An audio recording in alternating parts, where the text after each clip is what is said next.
গত শুক্রবার মুলতান সুলতানসের বিপক্ষে ম্যাচ জয়ের পর ইনজুর্ড পারভেজ ইমনকে নিয়ে লাহোর কালান্দার্সের মালিক সামিন রানা বলেছিলেন, ক্যাচটা ধরতে গিয়ে প্রায় নিজের জীবনটাই দিয়ে দিচ্ছিল ইমন।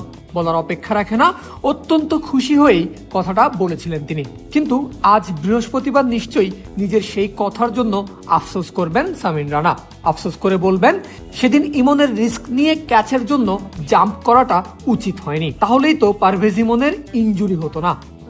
তবেই তিনি আজ ইসলামাবাদ ইউনাইটেডের বিপক্ষে একাদশে থাকতেন, তবেই তো তার দলের এমন লজ্জার ব্যাটিং কিংবা লজ্জার পরাজয় দেখতে হতো না।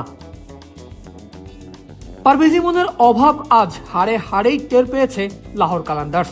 ইউনাইটেডের বিপক্ষে আগে ব্যাট করতে নেমে রীতিমতো মুখ থুবড়ে পড়েছে লাহোরিদের ব্যাটিং বিভাগ।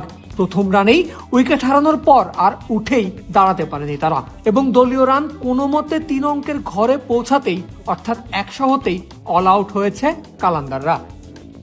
স্বাভাবিকভাবেই এমন ব্যাটিং দুর্দশার দিনে আগের ম্যাচে 5 ছক্কা 2-4-এ ঝড় তোলা ইমনকে মিস করেছে লাহোরের ব্যাটিং ডিপার্টমেন্ট। যাই হোক, 100 রানের পুঁজি নিয়ে বোলিংয়ে নেমে শুরুটা একটু হলেও আশানুরূপ করতে পেরেছিল লাহোর কালান্দার্স। 11 রানের মাথাতেই ক্যাপ্টেন শাহিন শাহ আফ্রিদি তুলে নিয়েছেন ইসলামাবাদের প্রথম উইকেট, কিন্তু এরপরে আর লাভের লাভ কিছুই হয়নি। কনওয়ে ফাইক জুটি দাঁড়িয়েছে ঢাল হয়ে ইসলামাবাদের। সপ্তম ওভারে যখন মুস্তাফিজুর রহমানকে প্রথমবার বলে আনা হয়, ততক্ষণে লাহোরের জন্য ম্যাচে আদতে কিছুই আর বাকি নেই। 84 বল থেকে ইসলামাবাদের প্রয়োজন মাত্র 50 রান। এমন পরিস্থিতিতেই বোলিং শুরু করে প্রথম বলে বাউন্ডারি হজম মুস্তাফিজের, কিন্তু সেই একবারই। ওভারের বাকি 5 বলে পেস অফ লেন্থ, কাটার আর স্লোয়ারে ব্যাটারদের বোকাই বানিয়েছেন কাটার মাস্টার। মোহাম্মদ ফাইক আর ডেভন কনওয়ে মিলে নিয়েছেন 3টা সিঙ্গেল, অর্থাৎ নিজের প্রথম ওভারে ফিজের খরচ 7 রান। অষ্টম ওভারে সিকান্দার রাজা এসে 11 রান দেওয়ার পর নবম ওভারে আবারও ডাক পড়ে মুস্তাফিজের।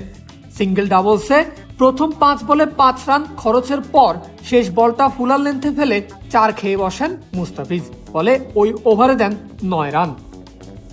11 ওভার থেকে ইসলামাবাদের আর দরকার 23 রান। এমন সমীকরণের সামনে 10ম ওভারটায় আবারও বলে আসেন সিকান্দার রাজা, তবে এসেই হজম করেছেন ছক্কা।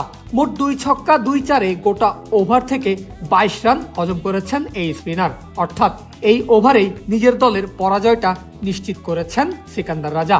ফলে মাত্র 1 রানের জন্য 11তম ওভারের খেলা শুরু করতে হয় ইসলামাবাদের, এবং ওই ওভারের দ্বিতীয় বলেই 4 হাঁকিয়ে নিজেদের ইতিহাসের সবচেয়ে দ্রুত জয়ের রেকর্ড গড়ে নেয় ইসলামাবাদ ইউনাইটেড। আসলে এখন পর্যন্ত 4 ম্যাচে মুস্তাফিজ ইমনের দলের জয় 2টা, পরাজয়ও সমান 2টা। টেবিলের আপডেট, লাহোর আছে 5 নম্বরে। অন্যদিকে 5 ম্যাচে 3 জয়ে ইসলামাবাদের অবস্থান 2।